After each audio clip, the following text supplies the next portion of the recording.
Tumaas ang cash remittances ng mga Pinoy noong Marso kumpara noong Pebrero. Pero patuloy pa rin ang pagbagal ng remittances growth. Ang detalye sa agenda report ni Che Sulit. 5 taon nang nagtatrabaho sa Abu Dhabi, United Arab Emirates si Jennifer Salazar bilang document controller sa isang construction company.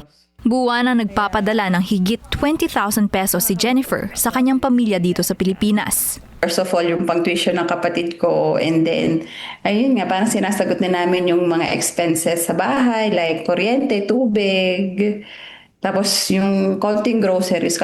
Mula sa datos ng Bangko Sentral ng Pilipinas, aabot sa 2.87 billion US dollars ang cash remittances mula sa overseas Filipinos noong March 2026. Mas mataas ito ng 3.2% kumpara noong Pebrero. Ayon kay economist Jonathan Ravelas, may pagbagal pa rin sa paglago ng remittances. Maliban sa cooling ng global labor markets, posible ring nakararanas ang mga OFW tulad ni Jennifer ng pagtaas ng mga gastusin abroad. Bilang breadwinner ng pamilya, pinapayuhan din ni Jennifer ang kanyang mga kapatid na maghigpit sa pagbabudget dahil sa mataas na inflation ng Pilipinas. Grabe yung itinaas, halos kalahati, more than pa yung ibang mga presyo like yung sibuyas. Alam mo, yung mga basic needs pa yung talagang sobrang tinaas ng presyos. Kaya nakakalungkot lang kung ano yung nangyayari sa ating bansa.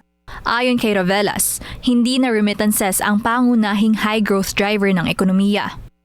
Kung isusulong ang economic expansion, kailangan aniyang palakasin ang investments, domestic demand at consumer spending. Tila mabagal pa rin ang pag-usad ng ekonomiya ng bansa. Sa gitna nito, isang malaking hamon para sa mga OFW ang mapalayo sa kanilang pamilya. Nadagdagan pa nga ng pagsipa ng presyo ng mga bilihin. Para sa agenda, Che Sulit, Billionaire News Channel. Manatiling nakatutok sa Bilyonaryo News Channel. Sumubaybay sa aming social media accounts at mag-subscribe sa aming YouTube channel para sa mga bago at eksklusibong balita.